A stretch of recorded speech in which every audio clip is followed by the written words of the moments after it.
आज भी हमारे सामने कभी कभी ऐसे वीडियोस आ जाते हैं जहां पर कोई व्यक्ति विषम परिस्थितियों में तपस्या कर रहा होता है और वो देखकर हम बहुत ही विस्मित हो जाते हैं, क्योंकि हम उस जनरेशन से हैं जो नवरात्रों के व्रत में व्रत वाले चिप्स खाते हैं, जिनके लिए सूरज में जाने से पहले सनग्लासेस और सनस्क्रीन लगाना मैंडेटरी है, जो रिवर में जाकर वाटर एक्टिविटीज ढूंढते हैं।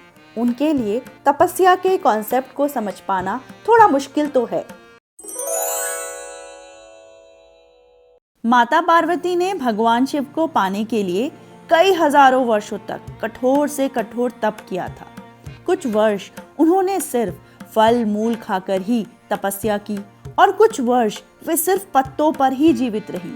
और एक समय ऐसा भी आया कि अपने तपोबल से उन्होंने अन्न, जल, पत्तों तक का त्याग किया और शिव के ध्यान में लगी रही। अंततः शिव माँ को पति के रूप में प्राप्त हुए। इस कहानी से ना हमें तपस्या की शक्ति का पता चलता है कि जब ईश्वर को पाना हो तो तपस्या करनी पड़ती है, और जब ईश्वर बन जाते हैं ना तो भी तो तपस्या ही करनी पड़ती है। तपस्या की इस अलौकिक शक्ति को हमारे ऋषि मुनियों, साधु सन्यासियों ने बहुत पहले ही जान लिया था और आज तक भी इस तपस्या का पालन वे कर रहे हैं। आज के इस वीडियो में ना हम महर्षि वाल्मीकि जी द्वारा वर्णित 21 प्रकार के ऋषि मुनियों के समुदाय के बारे में जानेंगे, जो कि श्री रामचंद्र जी के पास अपने समुदाय की रक्षा के लिए वनवास के समय आए थे। सबसे पहले है वैखानस। कहा जाता है कि ये एक प्राचीन भारतीय संप्रदाय है। इसके अनुयायी विष्णु भगवान और उनके अवतारों की ही पूजा करते हैं। आज भी दक्षिण भारत के कुछ मंदिरों में वैखानस संप्रदाय के ऋषि मुनि पाए जाते हैं। ये शिखा, त्रिदंड और यज्ञोपवीत धारण करते हैं। ऐसा माना जाता है कि ये वैदिक रीतियों से ही भगवान विष्णु की पूजा अर्चना करते हैं। फिर दूसरे आए वालखिल्य। ऐसा माना जाता है कि ब्रह्मा जी के रोम से उत्पन्न होने के कारण इन महर्षियों के समूह का नाम पड़ा वालखिल्य। एक दूसरी कथा के अनुसार महर्षि क्रतु और दक्षपुत्री संतति से 60,000 महर्षियों की उत्पत्ति हुई, जिन्हें वालखिल्य कहा जाता है, जिनका आकार अंगूठे के बराबर माना जाता है। इन्हीं के आशीर्वाद से महापराक्रमी गरुड़ की उत्पत्ति हुई थी। ये सूर्य के सामने चलते रहते हैं और सूर्यदेव से ही इनको शक्ति प्राप्त होती है। आज भी वालखिल्य समुदाय के लोग स्वयं को इन्हीं का वंशज मानते हैं। ये स्वभाव से सात्विक होते हैं और सत्कर्मों में ही लगे रहते हैं। फिर आते हैं संप्रक्षाल, जिसका अर्थ होता है जो भोजन के बाद अपने बर्तन धो पोंछ कर रख देते हैं, दूसरे समय के लिए कुछ भी नहीं बचाते।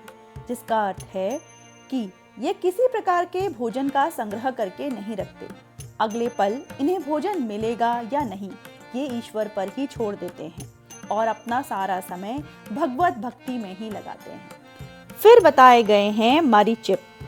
ऋषियों का ये समुदाय सूर्य एवं चंद्रमा की किरणों का पान करके ही जीवित रहते हैं। माना जाता है कि ये वालखिल्य ऋषियों के ही कोई वंशज रहे होंगे। सूर्य की ही उपासना इनके जीवन का उद्देश्य होती है और उसी की तपस्या में ये लगे रहते हैं। फिर आते हैं बहुसंख्यक अश्मकुट। ऋषियों का ये समुदाय बहुत ही दुर्लभ है। ये कच्चे अन्न को पत्थर से कूटकर खाते हैं। कहा जाता है कि ये कहीं भी अकेला आना जाना नहीं करते, बल्कि सदैव ही झुंड में रहते हैं। इसीलिए इनका नाम बहुसंख्यक अश्मकुट पड़ा है।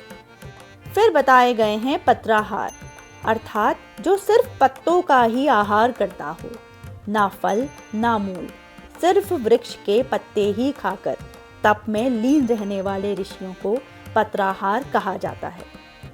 फिर आते हैं दंतोलूखली। ऋषियों का ये समूह अपने दांतों से ही ऊखल का काम लेते हैं, अर्थात इन्हें जैसा भी भोजन मिले, कच्चा पक्का, ये उसे चबा चबा कर अपना पेट भर लेते हैं। एक दूसरी मान्यता के अनुसार ये हर वक्त कुछ न कुछ चबाते रहते हैं, इसलिए भी इन्हें दंतोलूखली कहा जाता है। अर्थात तपस्या का ये विचित्र तरीका देखिए कि हर वक्त चबाते रहकर ये अपने मन को एकाग्र करके ईश्वर में लगा के रखते हैं। फिर आते हैं उन्मज्जक। ऋषियों का ये समूह नदियों के पवित्र जल में कंठ तक डूबकर तपस्या करता है। जल को सबसे पवित्र मानकर उसके अंदर रहकर ही ईश्वर की तपस्या में ये लगे रहते हैं। फिर बताए गए हैं गात्रशय्य, अर्थात ऋषियों का ये समूह शरीर से ही शैया का काम लेता है। बिना बिछौने के ही भुजा पर सिर रखकर सो जाते हैं। सोने के लिए इन्हें किसी भी प्रकार के आराम की आवश्यकता नहीं है। ये भी एक प्रकार की तपस्या ही तो है। उसके बाद आते हैं अशय्य। ऋषियों का ये समूह अपने पास शैया का कोई भी साधन नहीं रखता, क्योंकि इन्हें बहुत ही कम नींद लेनी होती है। ये अपना समय भगवान के भजन में लगाना उचित समझते हैं और अगर कभी इन्हें सोना भी पड़े तो अपने शरीर को ही बिछौना बनाकर भूमि पर कहीं भी विश्राम कर लेते हैं। फिर आते हैं अनवकाशिक। ऋषियों का ये समूह निरंतर सत्कर्म में लगे रहने के कारण कभी भी अवकाश नहीं लेता। इनका लक्ष्य समाज का विकास और उसकी चेतना को जागृत करना होता है। फिर बताए गए हैं सलिलाहार, अर्थात जो जल पीकर अपना जीवन यापन करते हों और भगवत भक्ति में लगे रहते हों। फिर आते हैं वायुभक्ष। ऋषियों का ये समूह सिर्फ हवा पीकर ही अपने जीवन का निर्वाह करते हैं। ऐसा माना जाता है कि रावण और हिरण्याकश्यपु भी अपनी तपस्या के अंतिम चरण में वायुभक्ष तपस्वी बन गए थे। फिर आए आकाश निलय। आकाश के नीचे खुले मैदान में रहने वाले ऋषि। माना जाता है कि ये लोग किसी भी परिस्थिति में भवन के अंदर नहीं जाते। कड़ी धूप, कड़ी वर्षा में भी खुले मैदान में ही रहते हैं। एक मान्यता ये भी है कि ये तो वृक्षों की छाया तक का परित्याग कर देते हैं। उसके बाद बताए गए हैं स्तंडिल शाही। ऋषियों का ये समूह यज्ञ परंपरा में पूर्ण निष्ठा रखता है। यज्ञ समाप्त होने के बाद यज्ञ की वेदी को सबसे पवित्र भूमि मानकर ये उसी पर सोते हैं। उसके बाद आते हैं ऊर्ध्ववासी। ऐसे ऋषि जो सिर्फ पर्वत शिखर आदि ऊंचे स्थानों में ही निवास करते हों। माना जाता है कि भगवान परशुराम भी ऊर्ध्ववासी ही हैं, क्योंकि वे हमेशा ही महेंद्र पर्वत पर ही निवास करते हैं। उसके बाद आते हैं दांत। दांत का अर्थ होता है संयमी या फिर दमन करने वाला। ऋषियों का वो समूह जो अपने मन और इंद्रियों को वश में रख सकता है ना, उसे दांत कहते हैं।